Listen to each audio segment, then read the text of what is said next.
Hello friends, अपने आज की इस ट्यूटोरियल में हम फॉर लूप के बारे में पढ़ेंगे। अपने पिछले कुछ ट्यूटोरियल्स में हमने while loop, do while loop के बारे में पढ़ा, तो आज हम देखते हैं फॉर लूप के बारे में। A for loop works like a while loop, expect that the syntax of the for loop includes initialisation and the condition modification. जो हमारा फॉर लूप है ये व्हाइल लूप की तरह ही होता है, पर इसमें बेसिक डिफरेंस क्या है कि जो हमारी इनिशियलाइजेशन होती है और जो हमारी मॉडिफिकेशन होती है और यहाँ हम कोई कंडीशन लगाते हैं वो हमारी एक ही लाइन में होती है, जबकि हमारी व्हाइल कंडीशन में ये तीनों अलग अलग होती थी। तो यही इसका जो है मेजर डिफरेंस है इन दोनों लूप्स में। Next point, for loops are appropriate when you know exactly how many times you want to perform the statements within the loop। जो हमारा फॉर लूप है वो वहाँ पे ज़्यादा अप्रोप्रिएट होता है जब हमें ये पता होता है कि हमें अपने लूप में स्टेटमेंट्स को कितने नंबर ऑफ टाइम्स है जो एग्जीक्यूट करवाना है। तो चलिए अब हम इसका एक सिंटेक्स देख लेते हैं। Contents within the for loop parenthesis hold three section separated semicolons. इसमें जो हमारा फॉर लूप है इसमें पैरेंथेसिस में हमारे पास तीन सेक्शंस होते हैं बेसिकली। देन उसके बाद हमारे वो तीनों है जो वो सेमीकोलन से सेपरेट होते हैं। जैसा कि आप देख रहे हैं, सबसे पहले हमारे पास आती है इनिशियलाइजर लिस्ट, जो हमने वैल्यू को इनिशियलाइज करना है। उसके बाद आता है हमारा सेमीकोलन, फिर आती है हमारी बुलियन एक्सप्रेशन यानी जो हमने अपनी कंडीशन देनी है।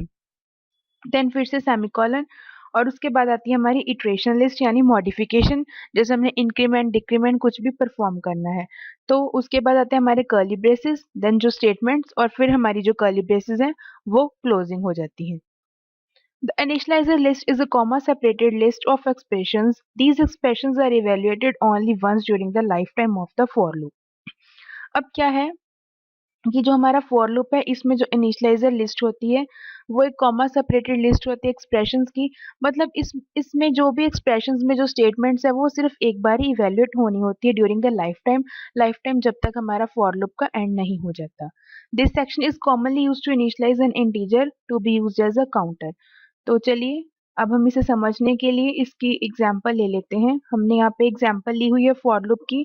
आप देख रहे हैं कि हमने मेन मेथड में फॉर लिया हुआ है, उसके बाद ओपनिंग पैरेंथेसिस में हमने इंटीजर टाइप में एक आई वेरिएबल लिया है, उसमें वन वैल्यू को असाइन करवा दिया।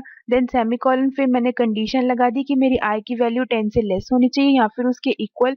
देन इंक्रीमेंट होती रहे, और फिर मैंने राइट लाइन की मेथड से की हेल्प से अपनी आउटपुट स्क्रीन पर मैसेज को यानी कि 1 to 10 नंबर्स को प्रिंट करवाने के लिए लिख दिया है। तो अब यहाँ पे आपको बेसिक डिफरेंस यही दिखाई दे रहा है कि हमारी जो ये तीनों चीजें यानी इनिशियलाइजेशन और जो कंडीशन चेकिंग है या मॉडिफिकेशन है, ये तीनों हम एक लाइन में कर रहे हैं, जो हमारा व्हाइल लूप और डू व्हाइल लूप में पॉसिबल नहीं था। उसके बाद मैंने रीड लाइन हेल्प से स्क्रीन को होल्ड रखने के लिए लगाया। चलिए अब हम इसे रन करते हैं, तो आप देख रहे हैं कि हमारे पास ये आउटपुट शो हो रही है। हमारे पास 1 से 10 नंबर्स प्रिंट होके हमें अपनी आउटपुट स्क्रीन पे मिल चुके हैं।